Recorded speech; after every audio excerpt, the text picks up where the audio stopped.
See, this is the difference between John and I. John, out there, getting pictures. Me, inside, getting pictures.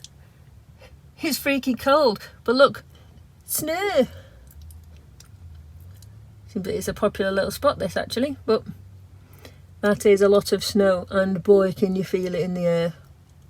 But yeah, I'm not that daft. That's just daft. Although, I suppose he's getting pictures of the van in at the same time. What do you think, mate? Boops? What do you think? What do you want? Do you want to go? You want to go? You've not been walkies, have you? You need walkies. What are you thinking? You want to go walkies? And then it turned into night. We got to our parkup. We recorded our little chatty video and edited that, and obviously then it's just turned dark.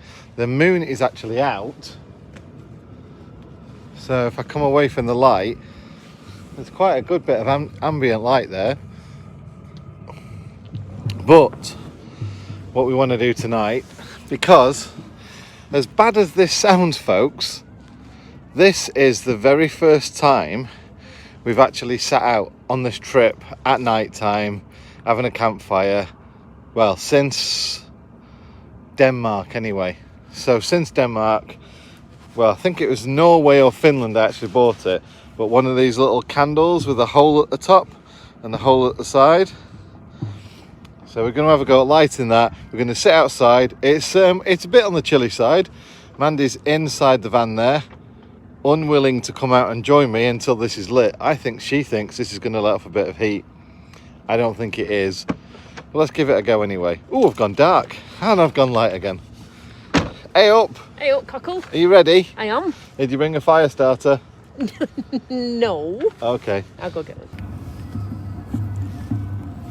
Got ourselves a little band. I don't need much encouragement, do I? I think we need the fan for this. It's not exactly the big I was expecting it to be. No? I'm gonna have to get some of my fire starters in there. I think that you should just let that be what it is. Really? Yeah, because we bought it because it was supposedly an easy done Swedish candle from Sweden. I think it was from Finland actually. I think we should just let it do what it's supposed to do. Yeah? Where do you think the music's coming from? It's not coming from that bar over there, is it? It's definitely the bar. Is it that bar there, maybe? Or bar one.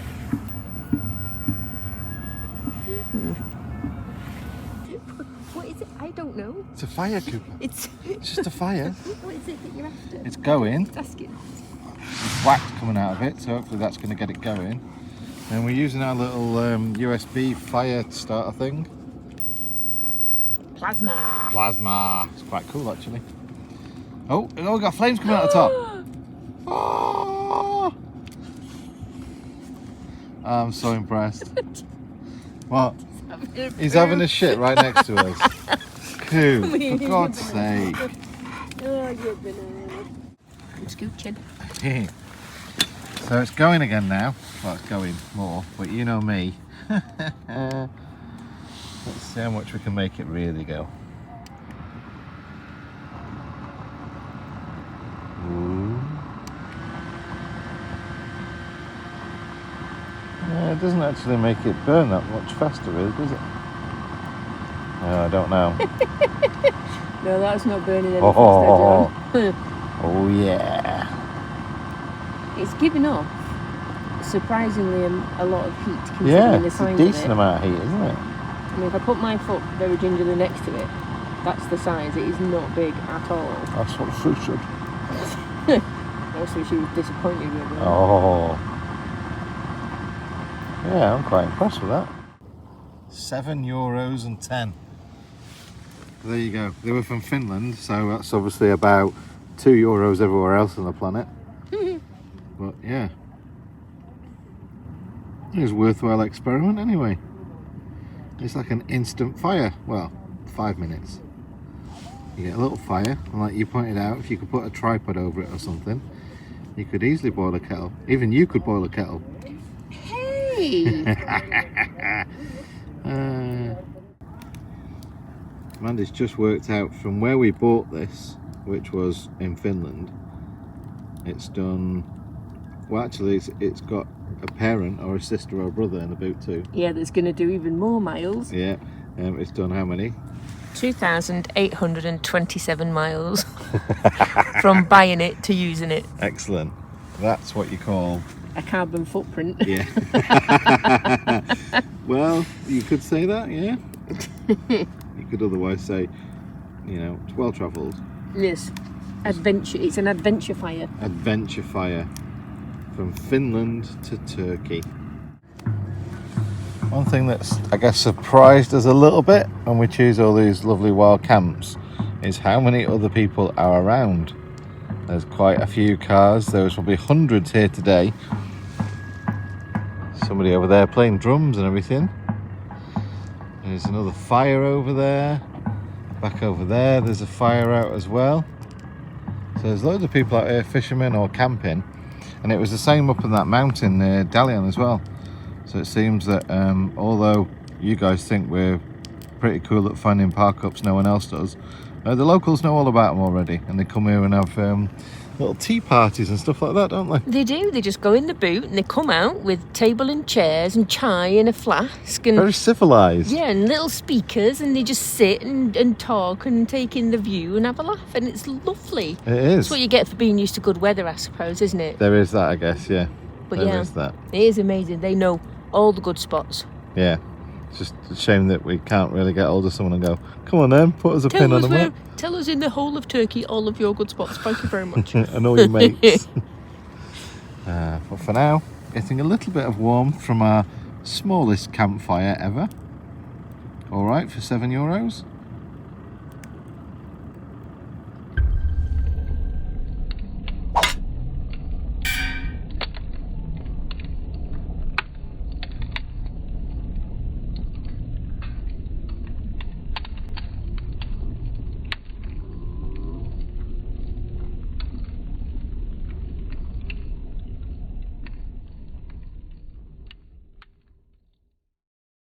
Good morning, guys.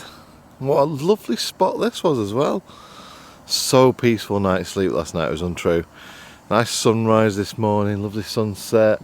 There's a few people milling around last night until late, playing all sorts of weird and wonderful music and everything. But yeah, it was quiet, probably about midnight, and that was it. I think there's only about another 2 other people that stayed on this little, what would you call it? Edge of a lake, for want of a better word.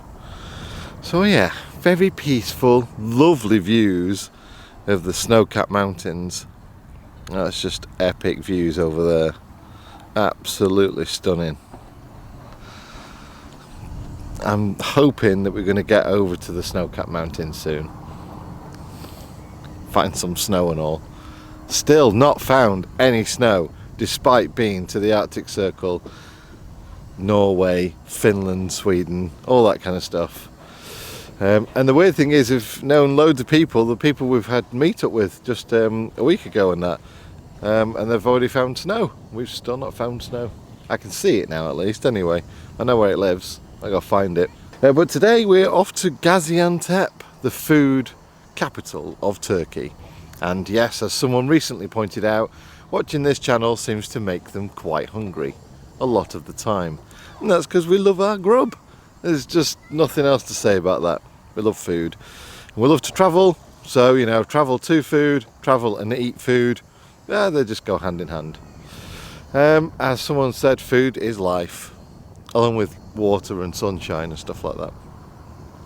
So yeah, Gaziantep, famous for baklava, I think. But other than that, in the centre of the town, there's all sorts of street vendors selling all sorts of food. Probably guzlemi, we'll see. But no, it's glorious now. It's cold. It was -2 overnight. So we had the lovely diesel heater on, keeping us nice and toasty, which is lovely. And yeah, Mandy's just doing a little bit of hoovering, vacuuming up and such, because Cooper was rolling around in this dirt yesterday and it's all over the van, as he does, because he's a bit of an obber.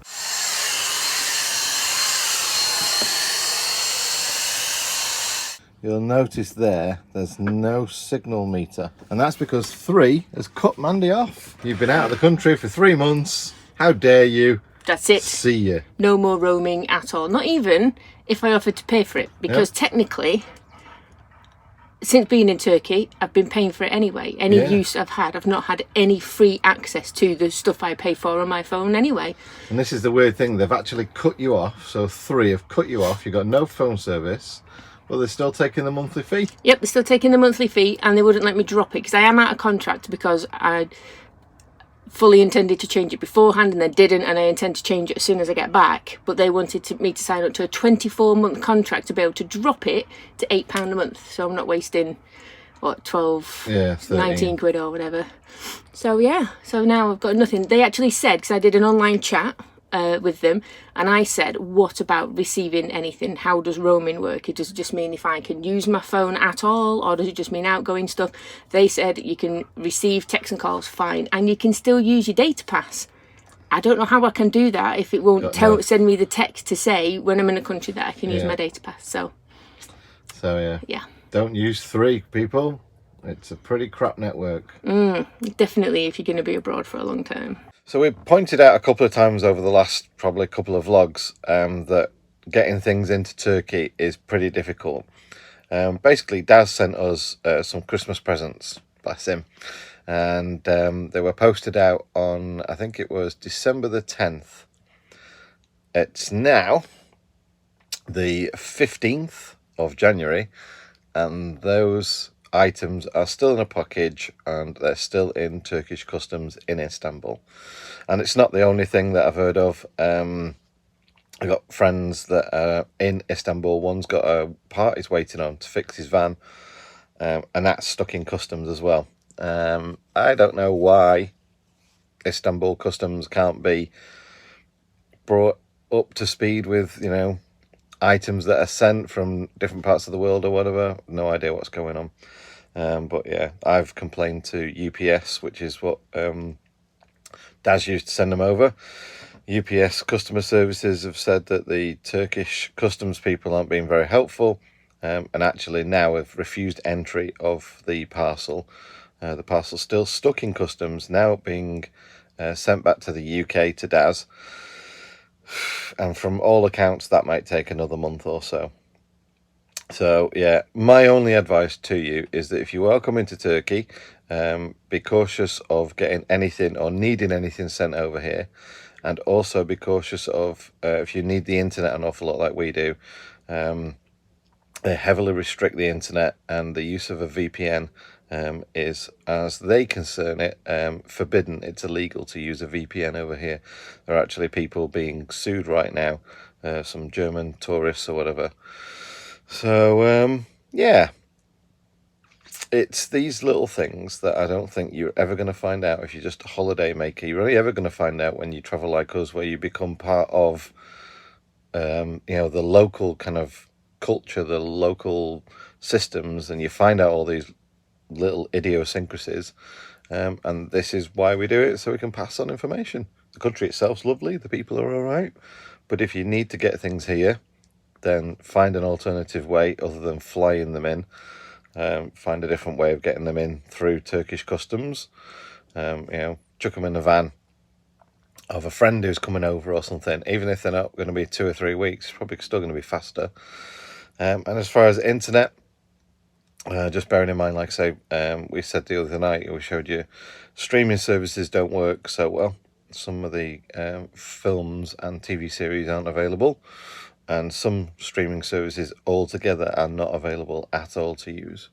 So just bear that in mind. We downloaded a load of content onto iPads before we came out, so we're just working our way through that, and from the iPad we can cast it over to the TV as well, so it's not too bad that way, in all fairness. But just sort of make you guys aware of these little weird little things. Amanda's just shot off with Coop because she's convinced that we can't get out of the way we came in and getting across the rest of this side of the lake that's semi-dried out, and we might get stuck. So yeah, the issue where we're trying to get out is the angle of departure the angle of exit, angle of entry, departure, whatever. Basically, the overhang on the boot might catch on the floor as we climb up and out of where we came in. Because when we came in, it was quite steep. And our angle of entry at the front, that's all right, because the bumper's not that far away from the rear wheel, from front wheel. Whereas the rear wheel, we've probably got about a metre or something like that of overhang. So she's going to just walk Cooper over to where we're going out just to see. And if it doesn't do that, I'll probably have to reverse out. Should be all right. It should be all right. I get to walk up here with Coopy and monitor the angle of exit as we get the van out.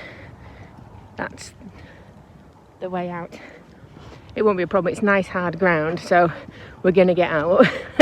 Not that I don't worry about that, because you know what I'm like, I like worrying. So let's just see how this goes, eh?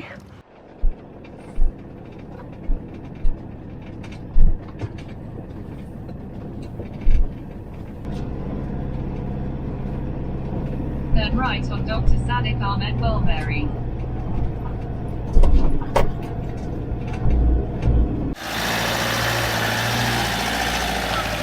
It's not that close at all.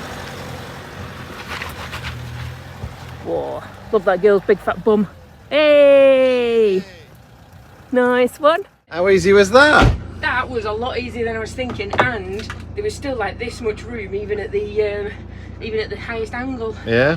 So yeah. There we go, folks. Air suspension on the back, slight lift on the front springs, and obviously, yeah, brilliant off-road tyres and wheels and stuff. Badass. And if I may take a little bit of credit, I was pressing the accelerator. And I just have to interject a little bit, because the bit I did to camera said we can't really credit the badass tyres because we've been 20-year-old Renaults getting down. Oh. Yeah, but they're not dragging 3.5 ton. I did also say that, as Did you'll you? find out when you look through the footage. I'll let you off then. Right, on to Gaziantep for some food! food heaven.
I've got a choo-choo train behind me. We're kind of a little bit excited again now. We forgot how much we actually, and please don't be offended, how much we don't like big cities. We really don't. I find it slightly panic-inducing, I think, because just we're so used to being out of the way. Small places. Dalian, perfect size. Could stay there all day, every day. Antalya going into the shop was a bit, but then after that we were out of the way. So I think from now on, as much as there are these wonderful places to go to, I think we're just going to have to start choosing smaller places. Anyhow, I digress. We took a wrong turn in, like you do. We should have gone over a bridge and we went at the side of the bridge. But we found this lovely place to park. It is right by a park, which has got a cafe and benches, and it's got a water point. We don't need any, but it's got a water point. And after trying to speak Turkish, I went out without my burner phone. So I had no internet, so I couldn't use Google Translate. So that was a bit of a thing. And this wonderful, wonderful man just comes up and says, maybe I can help. I managed to say thank you very much in Turkish back, which he was very appreciative of, which I do find lovely. But he said we can stay and parking is free at weekends. So we are getting ready to lock the van up. It's lovely. There's a lovely big park behind us, so it's going to be great for getting Coopy around and getting walking. But we're going to go out for a meal, sit down, and then tomorrow we're going to go back in without Coop, have a nice walk around the park first, and then we'll go back in and see more of the bazaar and find some little street food vendor places. yes, and go and eat small and often. So in other words, not stop eating for about 5 hours. Well, 4. I can take that. That's a challenge. Yeah, no, thank you. No, thank you. No, thank you. Hayır, teşekkürler. I know how to say no, thank you. Yeah, I don't. You're having lessons and everything. Yeah. Right, But, anyway. Chai on a car, chai on a bike. Chai bike. Hey. Right, let's go find some nice food. Mandy spotted these and they're cool. If you need a taxi, press the button. Do you need a taxi? Yes. You do? No, just press the button then. And a taxi comes and gets you. How cool is that? Love it. Well, there you go, taxi. We had a wander around for probably about 10-15 minutes, having a look, see what the options were, and then came across this restaurant that was in some sort of old building, really nice old building. There were shops in there and everything else, but they were closed at the time. So I walked inside and probably felt a little bit underdressed for the type of place it was, but they seemed to be okay with it. Unfortunately, nobody spoke any English, and all the menus in Turkish with just sort of pictures on them, with not even anything we could go on Google Translate and translate back into English or anything like that. So we did our best of kind of ordering what we hoped was a mixed grill with some fries and drinks.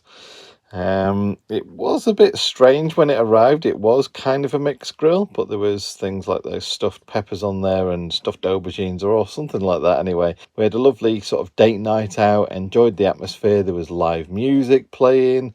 It was just a really nice, cool place. But anyway, that was our first little night in Gaziantep. If you want to find out what it's really like and what we did in the street food vendor bits and down all the bazaars and everything else, then you're going to find out in next week's video. Thanks for watching, guys. Take care. We'll see you next week.